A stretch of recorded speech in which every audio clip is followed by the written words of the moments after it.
Welcome to the Swim Strong Dryland podcast. We are dedicated to inspiring and educating the swimming world.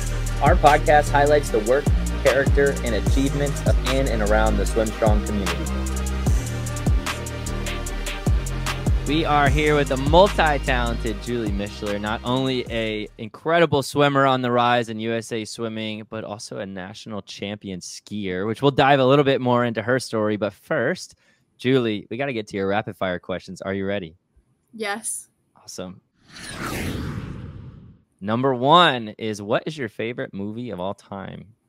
Either a Disney movie or Thunderstorm or Thunderstruck. I can't remember the name of it. All right, next one. Hidden talent that you have that people might not know about. I am pretty creative. I would say it's not necessarily a hidden talent, but not a lot of people know that about me. What types of things do you like to create? I'll make jewelry or fix jewelry. That's cool. My grandma has taught me how to sew, and I'm pretty good at drawing and art. That's awesome. I am not good at those things, but that is awesome. All right, next one. Who's your favorite cartoon character? Anna and Elsa. Represents my sister and I. Yeah. How about if you could pick any superpower, what would you choose? I would choose speed or teleportation. And best Halloween costume you've ever worn? Anna and Elsa. Shocking. How about your favorite swim meet food? Going to Tropical Smoothie and having the triple berry oat smoothie, and then a chicken pesto flatbread. It's good stuff. And lastly, what's your favorite thing about Swim Strong Dryland? Just who it's shaped me into today and how much I've improved just with starting Dryland. That's awesome.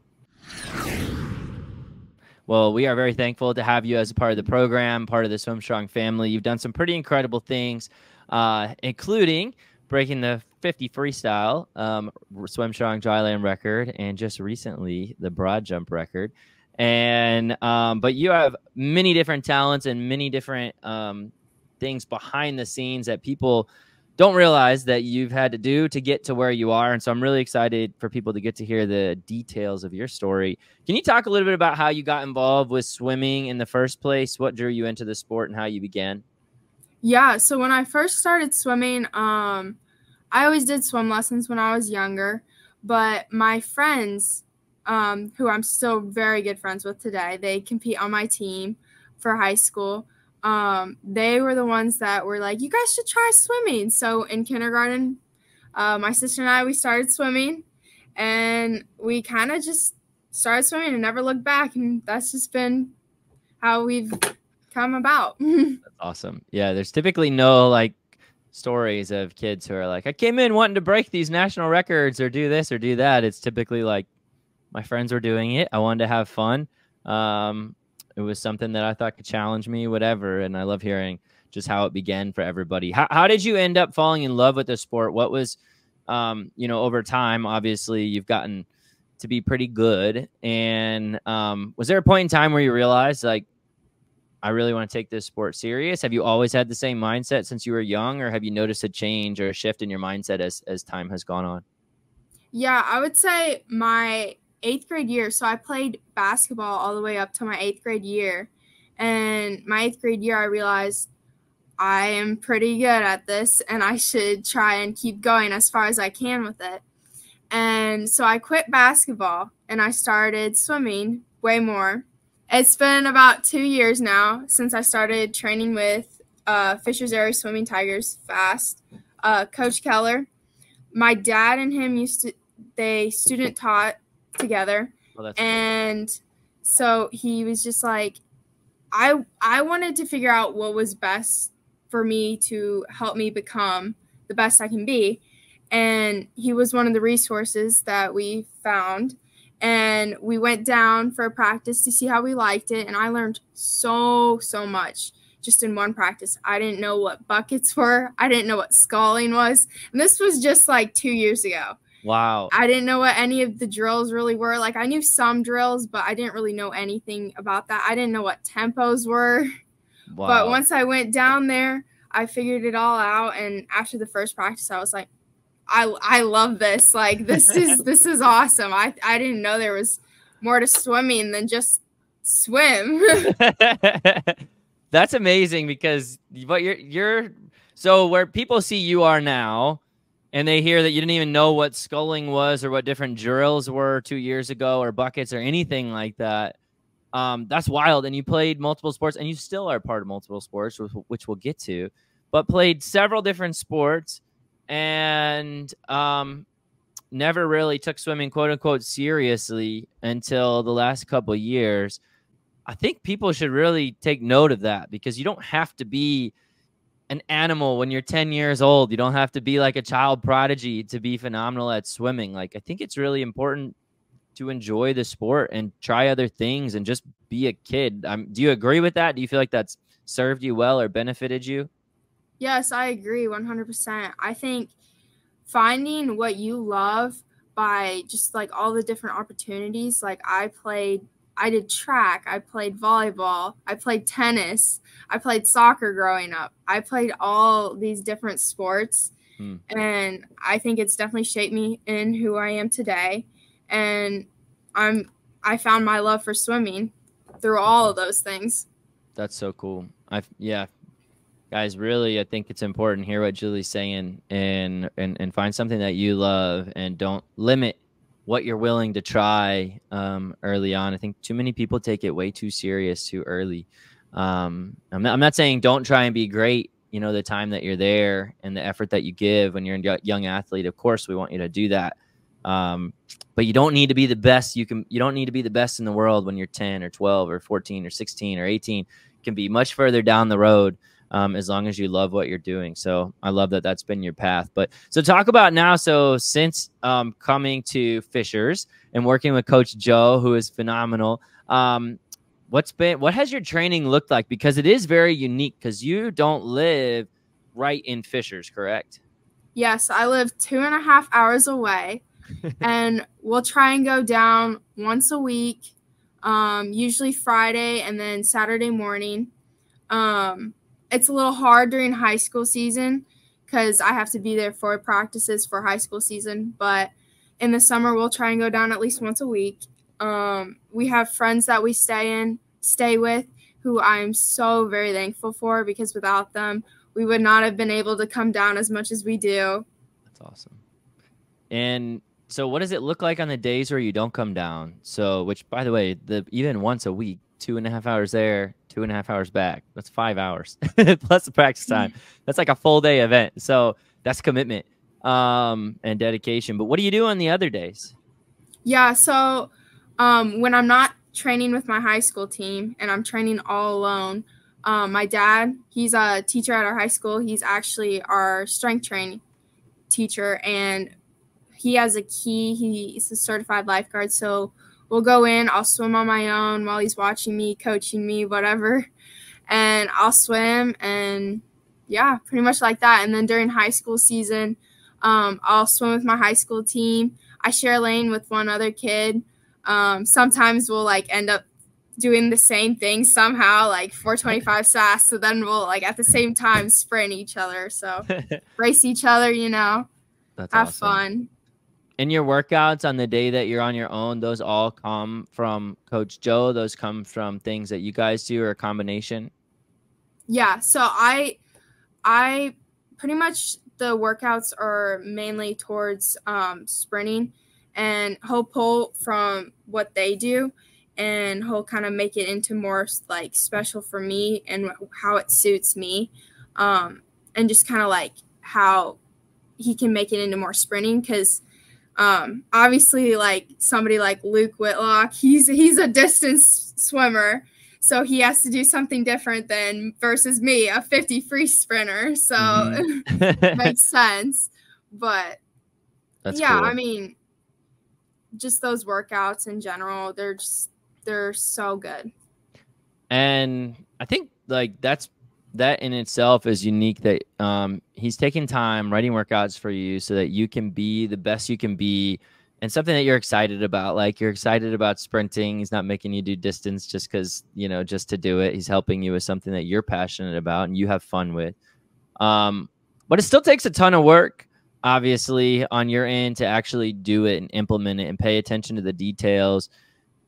How do you stay focused when you don't have a team around you and you're like, I got this workout on a sheet of paper and I want to be successful, but still it comes down to like, there's hundreds of days a year and you get this, a sheet of paper, an email, or whatever every single day. And you have to have a mindset that's different from most people to really get after it. Because most people, if they're not surrounded by a team every day, they're not going to get the most out of their training. So how do you combat that? Yeah, I mean, it's tough at times, but I always try and look for the positive. And there's positive and there's negative sides to it. I mean, with being positive, I can go at my own pace kind of on the workouts. I don't have to worry about other people. And I mean, I would just say like the negative is obviously I don't have people. I used to have my sister for a year, but now she's in college. So it's more of just how I can figure out how to push myself without anybody near me. And I mean, I would say I'm doing a pretty good job with that, but it's definitely tough at times. And there's times that I wish that there was somebody right next to me, but I like training by myself, but at the same time, I would also want a team. So it's nice that I have kind of a mixture right now. Yeah. Yeah. So what do you do on the days where you don't feel like where it is those really challenging days? What do you do with your mindset to help you get the most out of practice when you're like, man, I just want to go through the motions today? Yeah, I mean, everybody has those days. I don't think there's one person or athlete that doesn't have those days. Mm-hmm. But I would just say it's knowing what your goals are and knowing how you want to achieve them. So knowing all of that, even if you're tired, you don't want to be there, something's wrong, you know what your goals are and you try and accomplish that by just performing the best you can every day at practice. Yeah. So having that bigger picture that you're looking at helps you to overcome, it sounds like, the emotions that say, hey, I don't feel like being here today. Well, of course, nobody feels like working hard every single day. But if you have something bigger that you're going for, dreams and goals that you need to accomplish and they're not going to accomplish themselves, you make it happen. But I do find that extraordinary, and you've obviously done it day after day. And now it's just a discipline. It's just a mindset. It's just something that I think is probably ingrained in you at this point. But, I hear a lot of coaches say stuff like, oh, if someone goes, and out of town for a week or something like that, and they ask for swim workouts, they're like, yeah, 99% chance they're not going to do it. and for you, it's like, that's your everyday. And I would say it's pretty much 100% chance that you are going to do it and that you are going to do it really well. And I think that's really unique. And I think anybody who knows you, or sees you on deck should pick your brain a little bit more about that mindset, because that's something that if everybody had that type of discipline and mentality, they would find things that they didn't even know they were capable of. And I guarantee you that. But that's a type of self-discipline that takes day after day after day, consistency and effort. And it doesn't just apply to your swimming. It also applies to your dryland, right? And so in terms of Swim Strong, you're on the small group team, which is a ton of fun having you on the small group team. And you do that on your own as well. And of course, you have an accountability partner. But talk a little bit about your experience with Swim Strong Dryland and what that's looked like so far. Yeah, so every morning I wake up and I go in with my dad before school and I'll do my dryland. And then I actually have a weight training class first period of the day, but I have like this hour to 2 hour kind of workout on dryland in the morning. Mm-hmm. And that's just kind of how it's looked since I've started doing Swim Strong Dryland. That's awesome. So you've just found a way to put it in your schedule with where you have time and make the most of it. And the same discipline that you have in the water, you execute with dryland. And what are some of the biggest changes you feel like you've seen since you've started doing it? Definitely my speed and my power. Like, I have pulled so much water since I've started. I've seen an increase in that so much. My speed has gone up. Just like my turns, everything is just improving. That's awesome. That's so awesome to hear. And that's because you're very consistent with everything and disciplined, and all this stuff adds up. But I think people, will see you, like, if anybody saw you race at junior nationals when you broke the swim strong 50 free record and went 21.8, I believe it was, right? 21.8. You dropped almost a full second in your 50 free, which is crazy, especially at this age and on that level, almost an entire second. People oftentimes will say, oh, that's just a freakishly talented person. That's just a freak athlete. Oh, I wish I could have that. Not knowing all that you've gone through. What would you say to those people who say, I could never do that? Oh, that girl's just really talented. What would you say to someone who says something like that? That you need to believe in yourself. You need to believe in what you can do and how you can accomplish those things. What can you do for yourself so you can get to that point? Mm-hmm. Yeah, that's really good, because it starts with a belief. If you don't have the belief, then your work ethic's not going to follow. Typically, I think your work ethic reflects what you believe about yourself, right? Like if you work really hard, those people tend to think that they're capable of great things. And the people who are kind of lazy and don't work very hard, they don't really think they can do anything anyway. So it's not worth their effort. I don't think people realize how those go hand in hand oftentimes. But this doesn't just go into your swimming. You're also a four-time national champion when it comes to water skiing, and even placed second at the Pan American Games. And talk a little bit about how you got into that, your water skiing career. Yeah, so I started when I was 3 years old. I got up the first time. Wow. It was such a unique experience. Not a lot of people know about water skiing and the water skiing world. And I specialize in slalom skiing. And there's 3 events. There's trick, slalom, and jump. And I've done it since I was 3, and I've done it with my sister. We both have.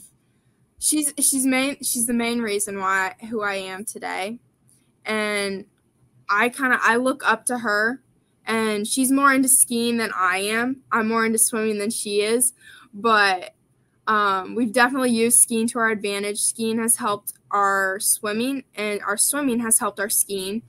One thing I noticed last year was my forearm strength was very weak in the winter versus the summer. The summer, I ski in the summer because obviously I can't. I live in Indiana. The lake's frozen. So in the summer, my forearm strength was a lot better, lot stronger. So I realized I need to continue my forearm strength in the winter. And it's just knowing those things. And yeah, there's a lot of connection, like a lot of crossover that you can learn, and things, body awareness, mind-body connection that you can gain from one sport to the next. And it's funny that you chose another water sport, but it's a very different sport, obviously, than swimming. A lot more athleticism involved, which is what we try to incorporate with the dry land, because you don't necessarily get the athleticism component in the water that you can out of the water. Can you explain a little bit about, you said slalom is your main event. What does that mean? What do you do when you're so there's skiing? 6 buoys in a course, and you'll have a max speed, which mine is 34 miles per hour. And then you have to go through the gates and complete all 6 buoys, and then go through the end gates, and that's a completed pass. And after each round, the line goes shorter. So you go until you miss. Oh, wow. Okay. And so in terms of like winning a national championship in slalom, that's whoever makes it the furthest without missing. Is that how it's scored? Yeah. So awesome. Whoever goes the shortest length with the most buoys wins. So how far did you make it when you won, let's say, your first national championship? What was the distance? I was 10, and my max speed was 30 miles per hour at the time. And I can't remember what the line length was, but I got 1 buoy. Wow. And the other girl fell, and I was like, oh. But wow. I remember we're really good friends with the world's best water skier. His name is Nate Smith, And I Okay. remember he came over to me, he threw me into the water.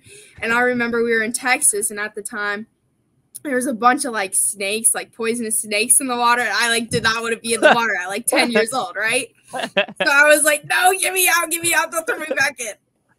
But That's hilarious. 10 years old, you're a national champion. Did you even know what that meant? Like at that time, were you just like, this is I cool, mean, this is fun? Or were you like, is that something you had been dreaming about? Or what was the mindset of a 10-year-old national champion? yeah, the year before, I actually had another girl I was going up against, and I lost to her. And I remember being so upset, and I like worked so hard. I went from like going 28 miles per hour to 30 miles per hour, running all the buoys, which in slalom skiing, that's very hard and difficult to do and improve that much. And I just remember being so driven by that I was like, I'm not going to lose this year. That's awesome. Even as a 9, 10-year-old, that mindset is pretty awesome. And then what were the other years that you won? And what ages did you win the national championship?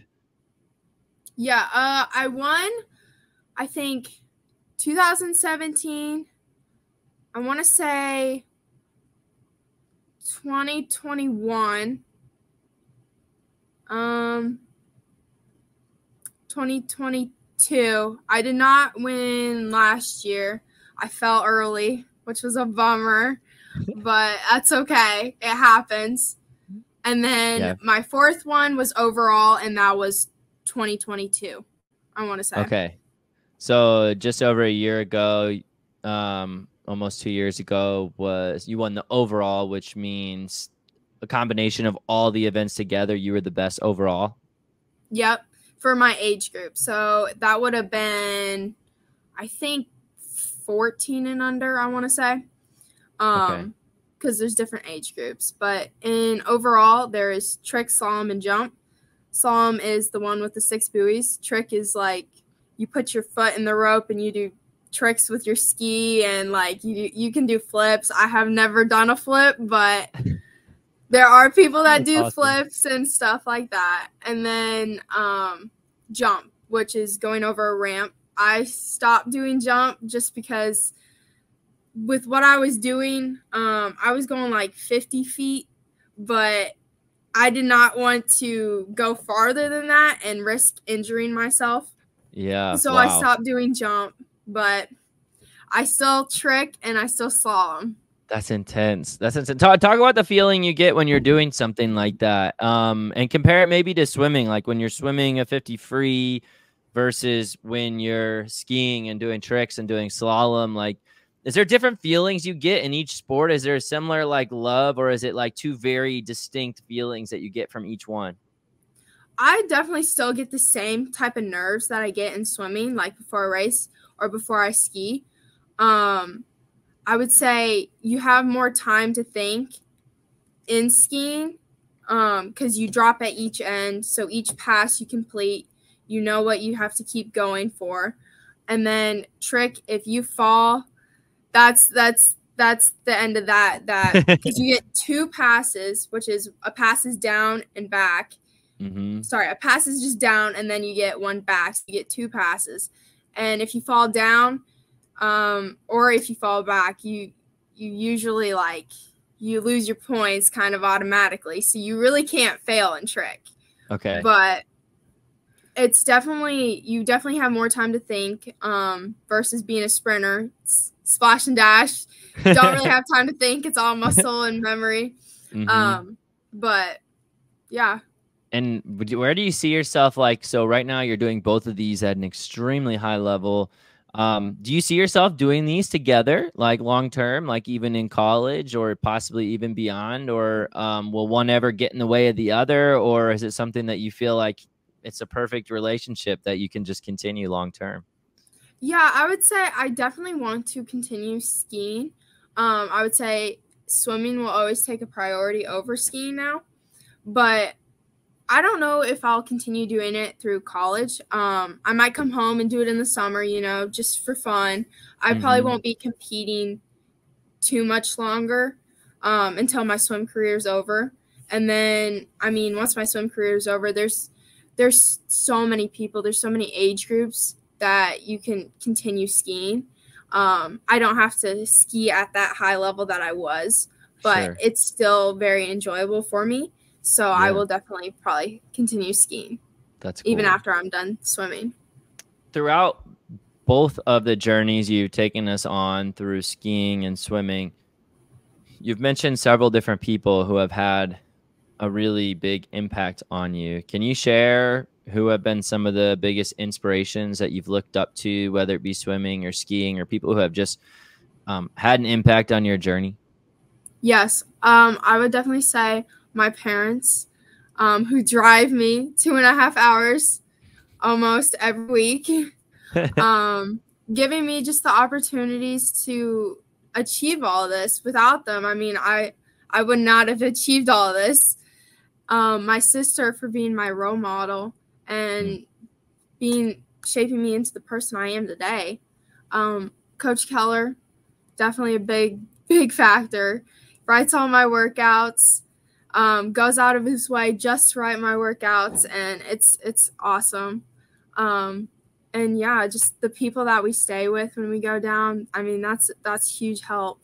Yeah. Yeah, it really, like, there's so much more, I feel like, than people realize. Anytime success is going to be had, it really does take a family, a community, a team of people around you. And I love your mindset. Like, throughout the different things that you were talking about, you were always talking about other people in your journey. And so I think you're very aware of the impact that others have on you. And I think that you have on them too. I don't know if you realize it or not, but you are inspiring people too. And people are looking up to you with different things that you're doing. And you'll be that person, like your sister is for you, your parents or Coach Keller, that have really made a big difference in your journey up to this point. And I just think it's awesome that you're aware of that, and things are just so much more enjoyable too when you have a community of people around you, as opposed to just trying to do everything by yourself. But anyway, awesome to hear. Shout out to all those people. And you mentioned your sister a couple of times. What specifically about your sister was inspiring to you? You said she's a role model for you. So what specifically about your sister was like, I want to be like this? Yeah, so growing up, I mean, she did a ton of sports like me.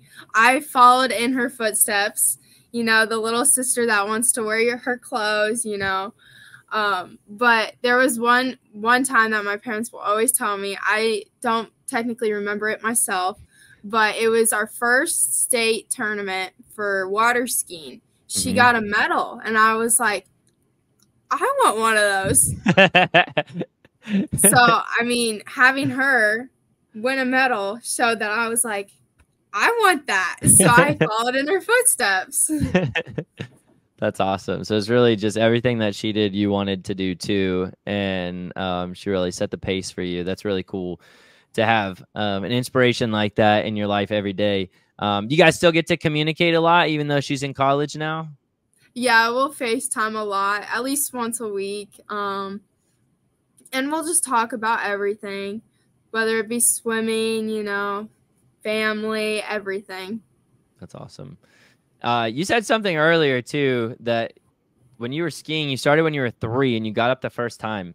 That's crazy. I remember trying to ski the first time. I was in like high school and I couldn't get up. It took me like 30 times just to like get up. Did they just stick you out in the water and and they gave you a quick idea of what to do and you got up? How did you do that as a 3-year-old? Not exactly. It was more of a beach start. So like I was kind of in the sand. There was somebody kind of like holding me upright a little bit, but my skis were also tied. So they weren't like flopping all over. You know how some people can't like keep them straight. So they were tied, but yeah, got up the first time. That's so awesome. Yeah, that's incredible. When I was 3 years old, I could barely, I feel like, run without falling. So you skiing, that's an incredible thing. But you are repping right now Louisville hoodie, and so that's where you're going to be going to college, and they're super blessed to have you. And I'm so excited for you to get to go there. Can you talk a little bit about how you chose Louisville? Yeah, I would say when I was honestly kind of, I didn't know if I even wanted to take a visit. And when we went to move my sister in for college, we stopped at Louisville. I contacted Stephanie and I was like, hey, I just want to come like check it out, see if I want to take a visit. And when I set foot on campus, I was like, this isn't in the city like I thought it would be. It's like kind of in its own area. Mm-hmm. And it was so beautiful that day too. And she kind of gave us a little mini tour, and we had like about an hour. I talked to Arthur for a little bit, and I was like, yeah, I want to take a visit here. I actually really like it here. And then on my visit, I had so much fun. I got to meet all the girls, and I was there with Lily, and it was just a good experience, you know. I absolutely loved the campus. I fell in love with everything there. You just kind of know when you're there. A lot of people are like, I was worried. I was like, well, what if I don't know? Like, what if I don't know? Yeah. I was like, well, if I never visited there the first time and I never took a visit there, everything happens for a reason. So it was meant to be. Yeah. No, that's awesome that you had that feeling. Can you point to anything like in particular? You said kind of everything lined up, but was there one thing that kind of put you over the edge that you're like, oh yeah, like I want to come here. Like I'm excited about coming here. Is there anything you can point to that was like that specific thing, or you think it was just everything? Yeah, actually there was one dryland practice they were doing. They were in one of their football fields, just like training football fields. And they were all like going so hard, running around. They were in like their own groups, and they were all running around and doing a lot of core. And I was like, oh my goodness. Like it was organized chaos, but it looked so fun at the same time. Like everybody looked so like hot and they were sweaty, and I was like, this looks awful, but it looks so fun. I love that. That's man, that's the best answer you could have given me, because when you see a dry land session and you're like, oh, this looks horrible and it looks amazing at the same time. Like that's what I want to be a part of. That's my kind of person right there. Yeah.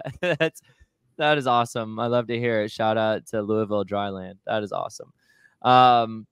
Yeah, it's going to be an exciting time, but obviously you still have a year and a half before you finish up your high school career. What are some of the goals that you have on your mind over the next year and a half, and then some things you're hoping to accomplish in college? What do you have your sights set on? Yeah, so a lot of my goals definitely have to do with my events and what I swim. I would say for state, I have some pretty big goals planned. I would love to break the national record in the 50 free. And then what is it? I want to say a 21.6 something. Okay. Maybe 5, but I definitely do want to go under 21.5. And just set that high bar, see if I can achieve it, see how fast I can go. Yeah, for sure. And for speedos, I want to make my Olympic trial cut in my 100 backstroke and my 100 free. And then I have the Olympic trials, and I have some pretty big goals there too. I mean, I would love to go to the Olympics. I will definitely swim my heart out. I will swim as fast as I can there. And we'll see how that goes. And from there, I just kind of see where I go from there. Yeah, that's awesome. I love that you have kind of laid out the rest of this season and know a little step by step where you want to be and what you want to do, but also have the mindset of not limiting yourself. Like what's possible? Like you kind of alluded to this multiple times. Like I'm going to swim the best I can, and we're going to see what happens. And like, you know, whether it's the Olympic team or a national record or whatever, I think a lot of people might be scared to mention those types of goals out loud, just because they're so difficult. But like, who cares? Like whatever happens, whatever happens, happens. Like if you have a dream, if you have a goal, you have to believe that it's possible and be willing to talk about it and then be willing to work for it. And then you might be able to actually do it. You might actually be able to do it because somebody's got to go. Somebody's got to set a national record. Somebody's got to represent the United States, right? And so why not you? And so it's going to be somebody. So I love it. And we will be rooting like crazy for you. So like you just have last question I have for you. And this is what I was about to say. You have such a humble personality. You have such a team-oriented mindset. Even though you do a lot of stuff on your own, you're constantly talking about others, and just like really fun to be around. Someone who, you know, like just people are going to be positively impacted by. Is that a mindset that you feel like you've always had? Is it something you developed through sport? Is it something that's been developed through the way you've been raised? Is it something through like your coaches? Is it like a combination of all those things, or just something that's been ingrained in you? I'm just curious. Anytime I find someone who's super humble but crazy hardworking, that's a pretty rare combination. Is there anywhere you can point to where that comes from for you? My dad for sure. He's definitely, he gives me life lessons pretty much every day. He knows a lot. He was a basketball coach. He played basketball in college. He coached tennis, played tennis.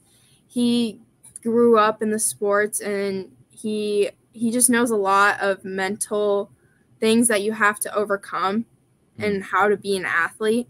And he's given me a lot of those talks, so I know how to be mature about it and just know what to do.